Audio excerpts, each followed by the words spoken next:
You're quietly losing thousands every year to currency devaluation, and almost nobody notices.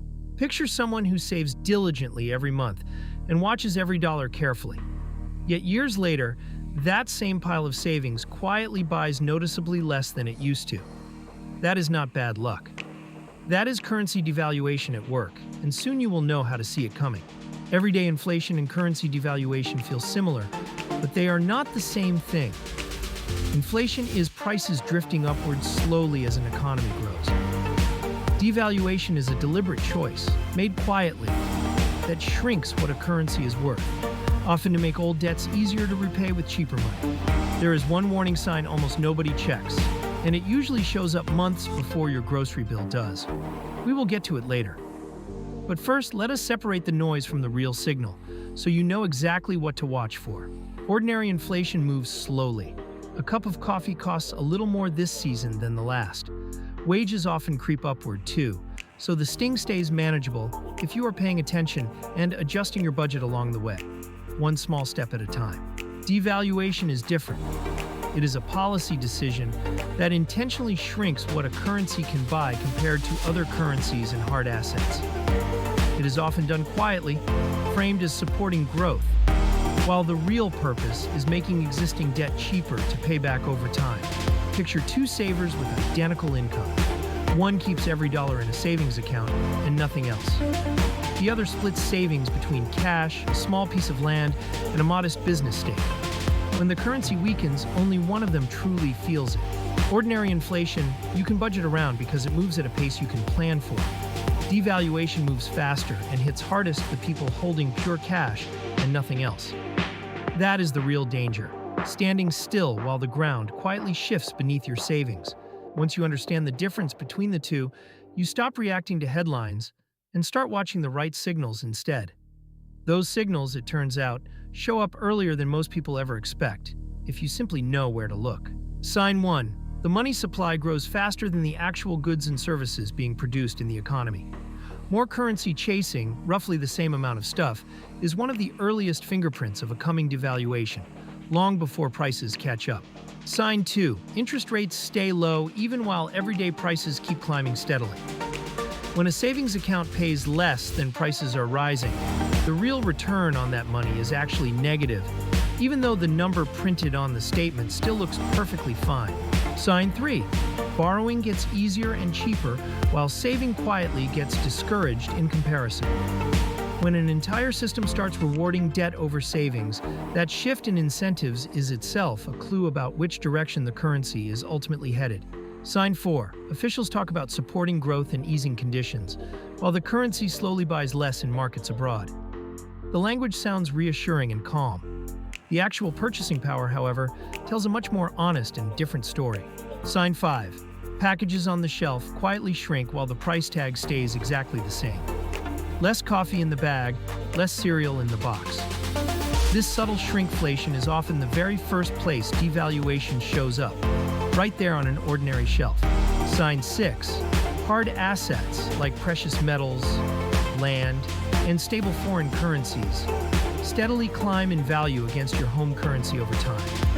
That steady, gradual climb, not one sudden spike, is exactly what a real underlying trend actually looks like.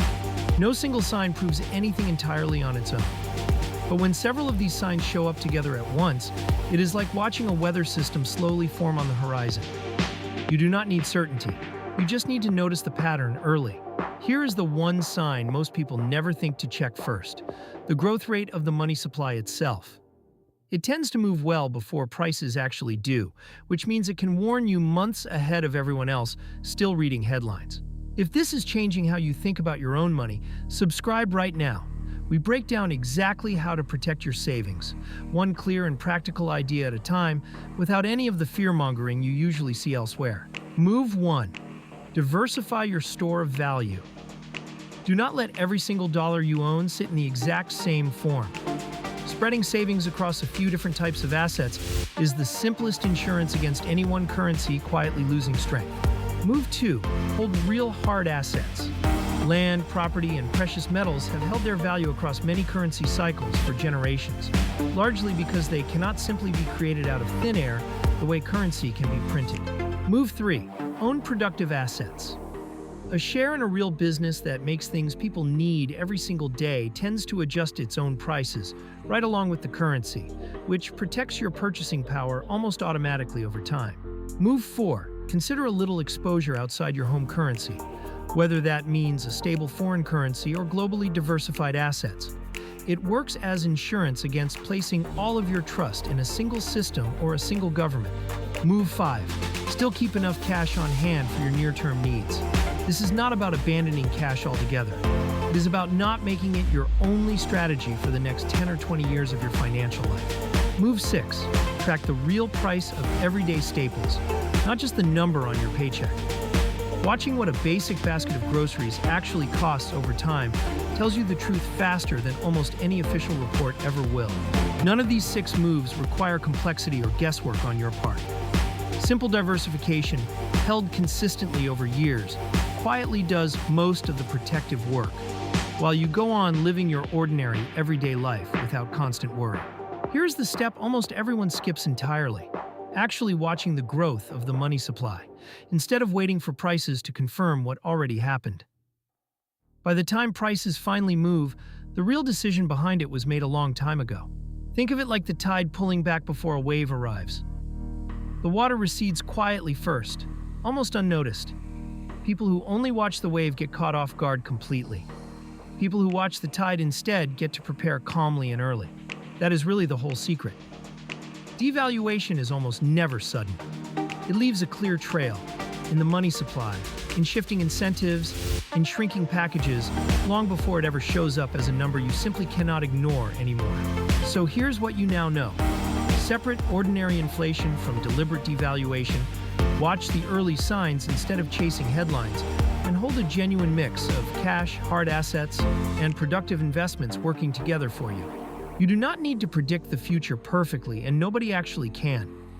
You just need to stop keeping every bit of your savings in one single form and start noticing the pattern quietly forming before everyone else eventually does. This week, take 10 quiet minutes and look at where your savings actually sit. Are you mostly in cash or genuinely diversified? Tell us your answer below. This video is educational only, not financial advice. Subscribe for the next breakdown.